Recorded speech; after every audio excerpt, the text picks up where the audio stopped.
Hey there folks, today I'm going to be showing you how to replace the rear brake pads and rotors on all Hyundai Santa Fe XL models. Now we have the engine running just for a minute because the battery died, so everything will be the same process, pads and rotors, up until the point where you will need to do an electronic parking brake if it is equipped. If you don't have that, you will just disengage your parking brake manually, but we have the electric parking brake on ours, so we're going to use our scan tool. We have it plugged into the OBD port, and I'll put a link in the description for this scanner. It's a really good tool to have. So once it finds our VIN, we're going to put it into service mode. We're going to select 16 pin, automatically search. Okay. And we see here Santa Fe XL 2019. Okay. So we are going to go to system selection, anti-lock brake system, electronic parking brake. And we go to actuation test, and we look here, actuator control release. And we want to hit start, and you should be able to hear it humming. All right, so there wasn't too much of a humming, but we can see result is succeeded. So we're just going to shut the vehicle off, and now we'll be able to service these brakes. All right, so once you're ready for the service, we're going to first remove these 14 mil bolts on the slider pins to take the caliper off. And then at the back here, we'll show you better angles while we're doing it, 14 mil caliper bracket mounting bolts, and then we'll get on with it.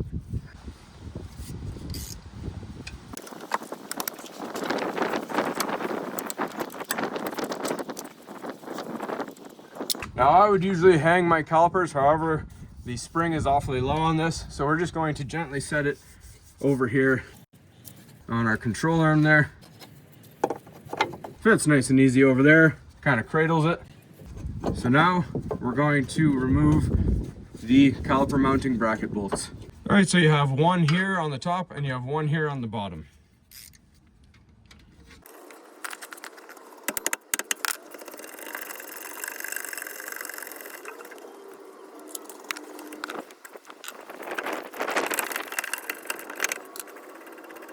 All right, our mounting bracket comes off with the pads and our spring clips. All right, next, to get the rotor off, you'll see you have two Phillips head screws. They're set screws in from the factory. So they're Phillips head. I'm gonna use an impact screwdriver. You can use a regular one, but you risk stripping it. So this will help keep it from stripping. Couple taps and it comes loose. All right, and this is why you release the parking brake, because now you have to have it off. So make sure it's jacked up and chocked and safely stabilized before you engage any of this, because you can't have the parking brake on. So again, if you have manual old school parking brake, then you just disengage it and the shoes on the inside of this drum will retract. And if you have electronic parking brake, then you use the method I showed you with the scan tool. So now we have an open spot by the dust shield at the back here. We're gonna hit it with our hammer. I use the rubber side to prevent any ringing.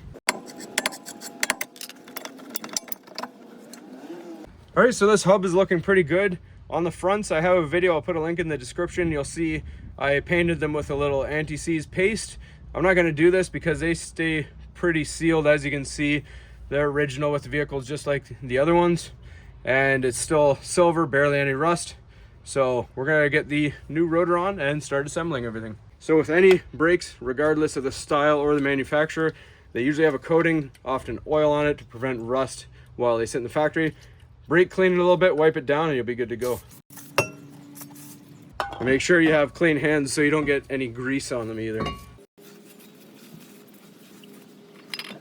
All right, so you see the holes with threads where you took the set screws out of. You have your indents here. Make sure those line up.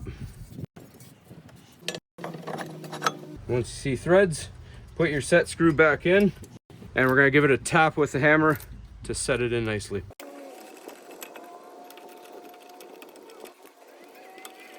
And you can also put a little anti-seize on these, but they're in pretty good condition, so. All right, so when you're taking these pads out, just keep in mind, double check if your kit that you bought came with these spring clips. If it didn't, you may have to reuse them. We had to reuse them on the front, but the back have them. So keep that in mind so they don't fly away. So we're gonna push these together towards the inside. The clips come out. You can see there's little holes. I'll show you how to put them back in. Pads come out nice and easy towards the center. Now they sent us the wrong clips. I'm going to be addressing that issue later on. So we're going to reuse them. We'll show you how to take it all off though. So I like to use a panel popper and work it around to get the clips off. Just don't bend them if you're reusing them. Then we just wire brush the mating surface. You can see there's a lot of rust and corrosion there. So that's why they're hard to get off, because they started to swell.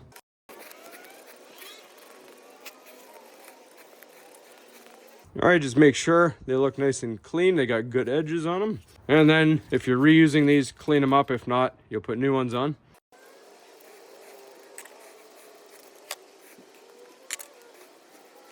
All right, once you're satisfied with the cleanliness, then we're going to put the clips, new or old, back on. That's up to you. They should clip into place. And just make sure that it's centered right there. If one edge is overhanging, you might have some rubbing on the rotor and it'll make an awful noise.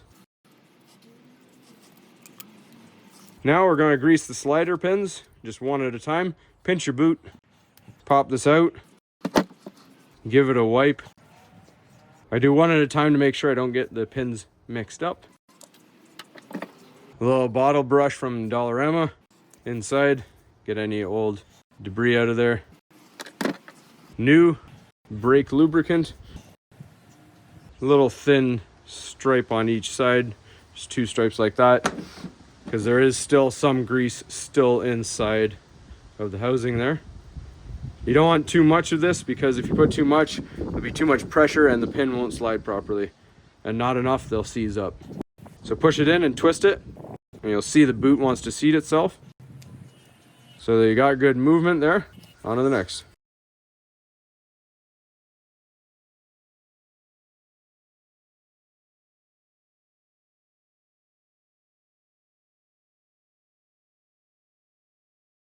If the boot doesn't seat, just pinch it and help it along.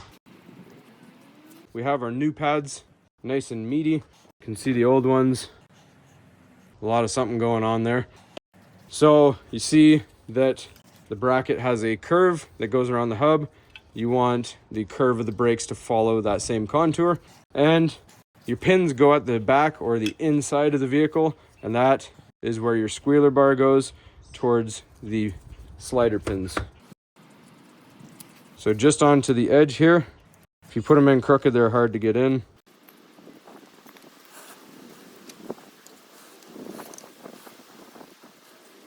All right, leave a gap for your rotor. That's how it should look. Again, contoured. So now we put it on the car and tighten it down. All right, so we slide the assembly back on, and you saw the bolts go in here and here where my fingers are on the back. I find it easier for any vehicle, regardless of make or model, to do the top first, and gravity will help you with the rest on the bottom.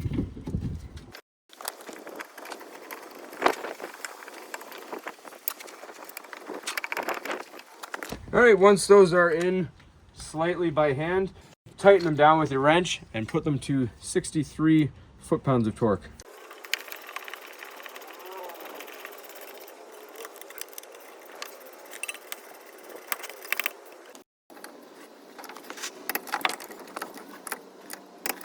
All right, so for our new clips, whether you use new or old, it's the same process. Just keep in mind when they're new, there's a lot more tension to them, so they want to push out. Start with one side if you can see the holes, hopefully. There and there, and there and there. Start with one, swing it around and spread it. That's how it should face. Same thing with the other one. Just like that. Now we need to retract the piston of the caliper. I like to start by putting one bolt on here. Just go finger tight for now. Then we can pivot it up. Just gotta get you a better angle here. So I just got this recently. It's a good tool to have. It's a brake pad spreader. However, it's too large for this particular caliper. So you can either take off the one plate or you can use your old pad. And I'm just going to slide that over the piston right there. And then right in the slot right here, I'm gonna put my screwdriver. That's why I put only one side on for the bolt there. And I'm going to push it down and start to retract it. Don't be too forceful, because remember, you don't want to break that slider pin bolt there. All right. Now that it's most of the way retracted, I still want to use my pad spreader here just to make sure it is all the way compressed in. 3/4 wrench on, and we tighten it down the rest of the way. All right, you'll feel it bottom out. Come back to loosen it. Now I can slide this over. So when you do this, you can see these springs push out, so you may have to squeeze it in. Should be able to do it on your own. If not, you can get a helper. Guide it on there and put your bolts back on. And these ones for the slider pins get torqued to 23 foot-pounds of torque.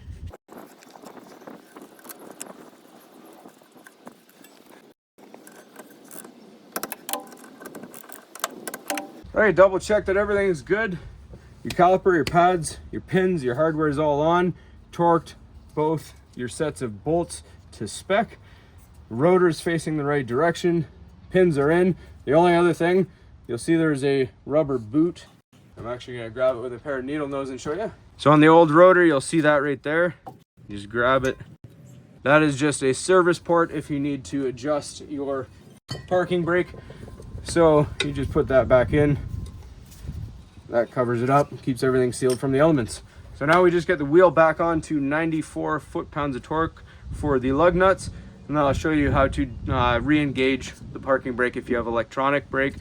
If you have regular brake, this is all, and we'll see you in the next one. All right, so to get this out of service mode, we're going to go back. Then we go to actuator control apply. And we can hear it go on. So now we're going to use our button here, our parking brake. You can see it's active. Push it down, see it disappear. Pull it up, you should hear it go again. Do it a few times just to make sure. All right, and that's all there is to it, folks. Hopefully you found this helpful. As always, please don't forget to like and subscribe.